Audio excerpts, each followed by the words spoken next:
My name's Jackie Morris and I write and illustrate books. Sometimes I write and illustrate my own, and at other times I work with other illustrators.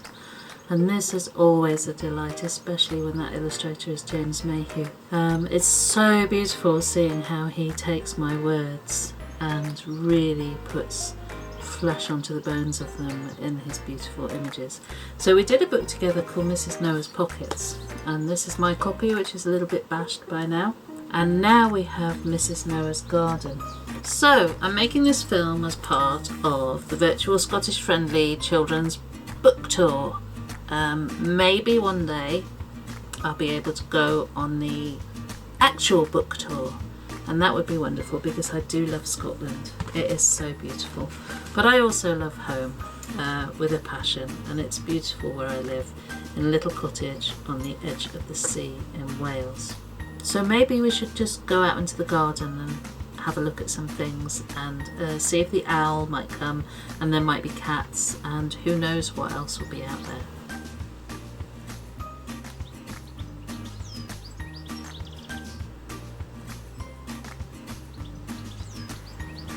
I'm going to read Mrs. Noah's Garden in the garden with bee buzzing in my ear. It's illustrated by James Mayhew and written by me. If Mrs. Noah ever thought of home, it was her garden that she missed the most.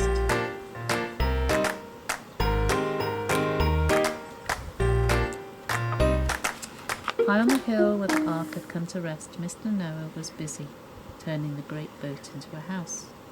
Mrs. Noah touched the earth. It was warm on her fingertips. She looked all around the ark. On the south side, the slope was less steep. A few shrubs and bushes had clung on.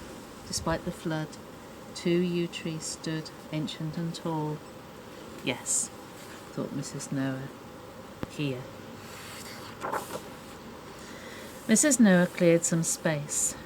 She had some help. And together, she and the children carried small stones, built walls and terraces that dropped down the hillside in shallow steps. The ark had carried the animals 2 by 2, but it had also carried trees, shrubs, bushes and bulbs, and in her deep pockets Mrs. Noah also had seeds. Mrs. Noah worked to plant a garden with fruit trees and berry bushes. Mrs. Noah split the willow tree, taking small new shoots, pushing them into the earth, weaving their stems together, making the beginning of a willow bower.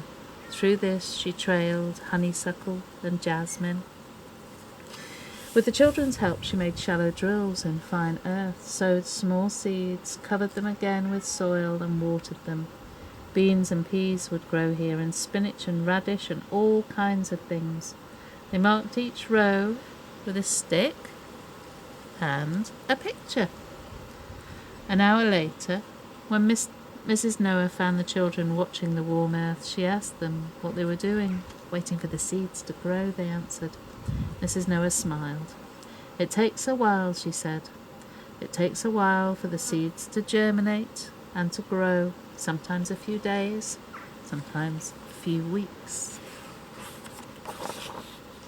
All day she worked in the garden, and in the evening she took out her sewing machine and began to stitch. And now and again Mr. Noah would look across to his wife and smile. Ah, he thought, curtains, at last. Threaded all through the garden, Mrs. Noah made beautiful pathways of cockle shells and silver bells. Along these she would walk every day, watering the seeds and the wonderful weeds, a trail of creatures following behind her. And now when it rained, it was the kind of rain that comes in a shower then passes, the kind of rain that makes a garden grow. Mr. Noah looked out of the window and marvelled. The earth had blossomed under her touch. He saw the birds and the bees that flew and hopped through the trees, and if some of the dragons in the garden were a little unconventional, Noah just smiled. Midsummer's Eve was such a long day, a time when magic can happen. Mrs. Noah was out late, long past the children's bedtime. Mr. Noah read them a story that night. And when the children woke next morning, the air was loud with birdsong and the hum of bees. Sun slanted through dusty windows. In the garden, everything had grown. Terrace by terrace, it seemed the whole world was in blossom. Out they all ran, into the sunshine. At the heart of the garden, a beautiful awning stretched over a table laden with food. Mr. and Mrs. Noah sat in the willow bower, side by side, a heart of honeysuckle threading through the branches. Birds sang and picked at the fruits that grew on the bushes and vines. Here and there small creatures pulled at the beans and the pea pods. I could build you a cage around those bushes, said Mr. Noah, to keep out the birds. That's all right, my love, said Mrs. Noah. There's more than enough for all of us. A few berries and cherries is a small price to pay for the beauty of bird song.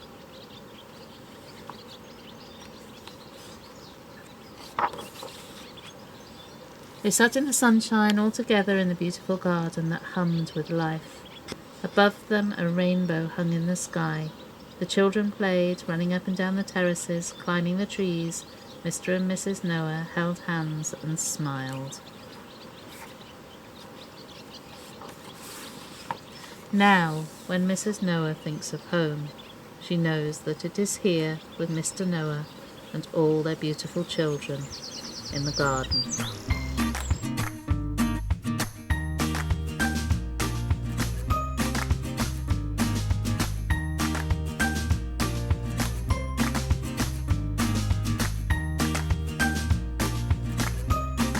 If you haven't got pots at home, you think, oh, I can't do any gardening, you can always use tin cans.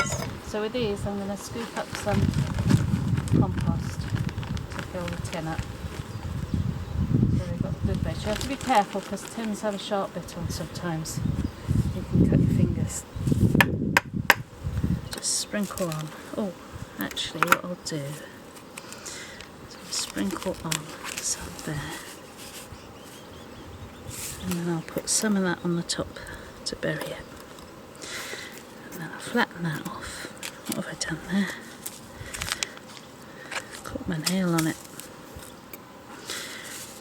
Sprinkle some more. And I'll just put a little handful on the top to bury them.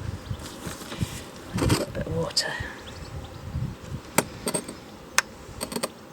And then we'll just wait and see what grows in the tins.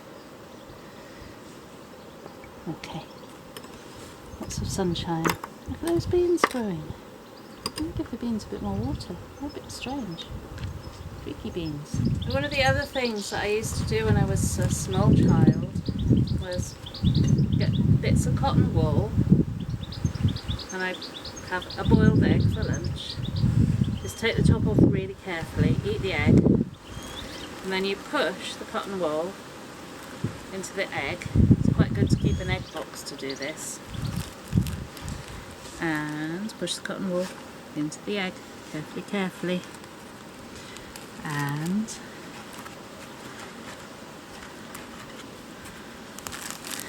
if you haven't got your eggs, then you can do it in the egg box, and you can just put little bits in like this, a bit at a time. And then you can grow very quickly, not in 5 minutes, because everything takes a little bit of time to grow, cress, which is the quickest and easiest of salad crops. That's what it says on the packet. So you can hear lots of seeds there. The quickest and easiest of salad crops. And it's always nice to eat what you grow. So you just, I'm going to wet them first, I think, because I think the seeds will stick better. You don't put like too much in because it soaks up, and if you put too much in, you'll really soak it. But again, this is something that you can do if you've got a garden, or if you haven't, you can put it on your windowsill, and you just shake a few seeds in there, like that. just like that. Tiny little seeds, aren't they? Beautiful colour. Put lots in. I like cress in salads, and I like it with egg sandwiches very much. Right. I'm going to put another little bit of water on just to wet the seeds. Just a tiny bit. And then I'm going to put those on a windowsill and watch them grow. I was thinking with the beans in the glass jars, what you could do is you could do drawings of them as they grew to see how the roots come out and how the leaves come out. And with these, you could, if you wanted to, draw little faces onto your eggs, because when the cress grows, it looks like little people with green hair. What do you think, Owl? He says he likes eating mice, he doesn't like eating cress. So I've planted lots of things in pots, and to be honest, I've forgotten what I planted in which pot already. But I thought something else that you might like to do is using lolly sticks or little bits of wood that you found. What you can do is write or draw on them what is in the pot. I like drawing radishes because they're such a lovely shape. So I'm going to draw this one just so that I can remember what it is that I've planted. So I just put a radish in there. You could paint it as well, because radishes are lovely colours, and they've got little bits of roots coming out like this as well. So that's a radish. Now then, what else? There was rocket, wasn't there, which is like a kind of, it's like a thin version of a dandelion leaf, I suppose. But if you didn't want to do that, you could always do a rocket going to the moon. Possibly not, with fire underneath it. It's going up. Would you remember that that was a rocket? I don't know. And what else was there? There was salad leaves. There was courgettes. Courgettes have lovely flowers on. Maybe what we should do with this one is write the word courgette. I think that's how you spell it. And there was a kind of lettucey thing, wasn't there? Lettucey salad leaves. Oh, can I draw a lettuce? Lettuces are a bit difficult, aren't they? Let's give it a little root like this. I'm going to look at that and I'm going to think, oh, I still don't know what's in that pot. So you could do a whole load of little labels on lollipop sticks and you could put them in. Alternatively, of course, you could just draw dragons on them,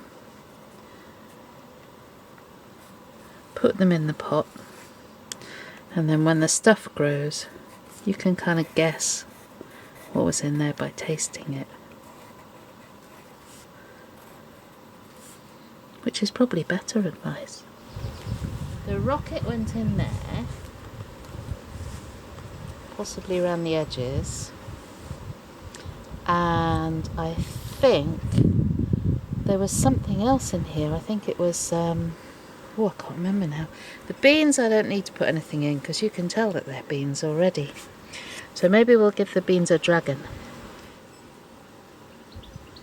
Very excited. This is only a couple of days after they were planted, and I wanted to show you the bean babies because look how they're reaching up to the light. Look at that, they've grown so quickly you could almost sit and watch them growing. Nothing else coming out yet.